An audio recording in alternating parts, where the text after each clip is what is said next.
नमस्कार. आजच्या ब्लॉगमध्ये सर्वांचं स्वागत आहे.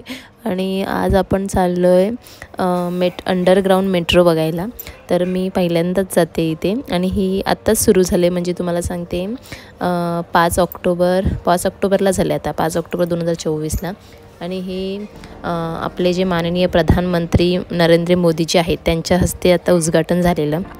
आणि ही जी लाईन आहे अंडरग्राऊंड ती ऑलमोस्ट मला वाटतं 33 किलोमीटर आहे. आणि त्याचा जो लास्ट स्टेशन आहे हा आरे जेविलियर आहे, तो आहे. तर आता आम्ही तिकडेच चाललो आहे. आम्ही शिप्सवरून आरे जेविलियरमध्ये जातो आहे, कारण मला फक्त एक्सपिरियन्स करायचं होतं, त्यामुळे आम्ही जास्त लांब जात नाही आहोत. फक्त आम्ही लास्ट स्टॉपपासून आम्ही लगेच मागे येणार आहोत. आणि ह्याचे जे स्टेशन आहे आता म्हणजे याचे 3 पार्ट आहे. त्यातला एक पार्ट आता पहिला आपला सुरू केला आहे. तर त्यातला अंधेरीपासून तुम्हाला सांगते आरेपासून ते मुंबई कोलाबापर्यंत आहे. आणि ही जी आता लाईन आहे ही फक्त आता चालू केली, ती फक्त आरेपासून BKC आता एवढीच चालू केले. हा पहिला जो लाईन आहे ती, त्यानंतरला मग दुसरा पार्ट. आणि हे जी लाईन आहे ते जे आपले छत्रपती शिवाजी महाराज इंटरनॅशनल एअरपोर्ट आहे ते आणि मुंबई एअरपोर्ट ह्यांना दोघांनाही जोडले जाते. म्हणजे एकाच लाईनवरती आहेत ते सगळे, एकत्र जाऊ शकता तुम्ही. आणि इकडे तुम्ही पाहू शकता, इकडे आम्ही पोचलेलो ऑलमोस्ट खाली जे तिकीट काउंटर आहे तिथे. आणि जास्त गर्दी नव्हती, कारण आम्ही दुपारची केलेलो. मला वाटतं 11-12 वाजेपर्यंत, कारण तोपर्यंत सर्व लोक कामावरती आपले जातात ऑफिसला. पण सकाळची मला वाटतं गर्दी असेल. या टायमाला जास्त गर्दी नव्हती. तर ही अशी अंडरग्राऊंड मेट्रो मी तर बाबा पहिल्यांदाच एक्सपिरियन्स केलेली.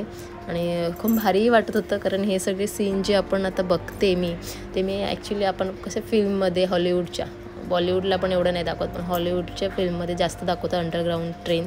तर त्याच्यामध्ये दाखवलेलं ते बघितलेलं ते आता एक्सपिरियन्स करायला मिळतं. ते खूप मोठं हे होतं, जरा भीतीही वाटत होती. आम्ही इकडे ट्रेनची वाट बघत होतो. तनूलाही खूप मस्त मजा वाटत होती, कारण तिला असं फर्स्ट टाईम एवढं सगळं असं मुंबईला आली आणि आता तिला समजतं बहुतेक सगळं, त्यामुळे तिला असं नवीन सगळं वाटत होतं. तर इकडे आपली ट्रेन आली, पाहू शकता मेट्रो. आणि हे असे मी तर मेट्रोमध्ये पण नाही बसले, डायरेक्ट आता ह्या अंडरग्राऊंड ट्रेन आपल्या मेट्रोमध्ये बसते. कारण मी जास्त माझा प्रवास ट्रेनने कधी झालाच नाही, त्यामुळे मी कधी बसली नाही. आणि ही फर्स्ट टाईम मी आता ह्याच्यामध्ये बसून, म्हणजे दोन्ही माझे एक्सपिरियन्स होणार आहेत. एक अंडरग्राऊंड पण होणार आहे आणि मेट्रोचं पण होणार आहे. तर इकडे तुम्ही पाहू शकता दरवाजे. आणि हिचं कलर जे कॉम्बिनेशन केलं हे खूप छान केलं, मला खूप आवडलं. आणि आता सध्या नवीन आहे, तोपर्यंत खूप छान दिसते. तर तिला स्वच्छता राखली पाहिजे बस. ते एखाद्या मेट्रोमध्ये छानच असतं तसं, पण खूप मस्त वाटत होतं, तुम्ही पाहू शकता.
त्यानंतरला इथे आम्ही आरेमध्ये उतरलेलो आणि तिथून जरा फिरून आलो समोरून. शॉर्ट काढायचा माझा राहून गेला समोरचा. तर इकडे आम्ही थोडं वेळ फिरलो इकडे तिकडे आणि रिटर्न तिकीट काढलेली, त्यामुळे आम्हाला रिटर्न लगेच जायचंही होतं. इकडे आम्ही रिटर्न आणि आम्ही हा जो सीन आहे आम्ही बघतोय, ती जेव्हा टर्न घेत होती तेव्हा तो पुरा जो मधला जॉईंट भाग आहे तो पुरा असा वाकडा झालेला. तर हे पाहायला खूप असं भीती वाटते, कारण आपण ते जास्त एक्सपिरियन्स कधी जास्त केलेलं नाही आहे, त्यामुळे मग ते जरा भीतीच वाटते. आणि इकडे आम्ही चाललो आहे आता, आलो परत स्टेशनवर उतरून आम्ही आता आलेलो शिफ्ट जी आहे अंधेरीला तिथल्याच आम्ही स्टॉपने गेलेलो, म्हणून आम्ही परत तिथेच आलो शिफ्टजवळ. आणि तर तिथून आम्ही जाणार आहोत बाहेर. मी मला बाहेरचं एक व्ह्यू दाखवते शिफ्टच्या इथे जे आहे स्टेशन त्याचं.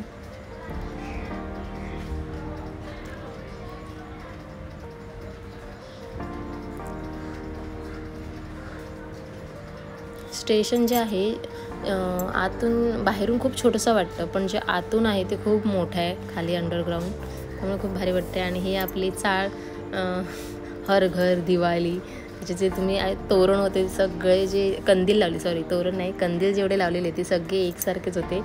तर ते बघायला खूप छान वाटत होतं. त्यानंतरला आम्ही इकडे मूव्हीला आलेलो, मी हे आणि माझा भाऊ, आम्ही तिघेच आलेलो. तनू आली नव्हती कारण तनूला खूप दमायला झालेलं, कारण ती थकली होती आणि तिला झोपही येत होती. मग आईजवळ तिला ठेवली. इकडे आम्ही पॉपकॉर्न वगैरे घेऊन रेडी आहे. आणि तुम्ही आता गेस करू शकता ही कोणती मूव्ही आहे ती. मला नक्की कमेंट करून सांगा तुम्ही पाहिली का. मी आता खूप वर्षानंतर थिएटरला येऊन हीच पहिली जेव्हा राहायची तेव्हा मी पाहिलीच आहे, पण आता खूप वर्षानंतरला येऊन पाहिलं आहे थिएटरला पहिल्यांदाच. तर खूप भारी वाटलेलं. तर चला आजचा ब्लॉग मी इथेच संपवते. तुम्हाला आजचा ब्लॉग कसा वाटला मला नक्की कमेंट करून सांगा. लाईक करा, शेअर करा. Bye bye.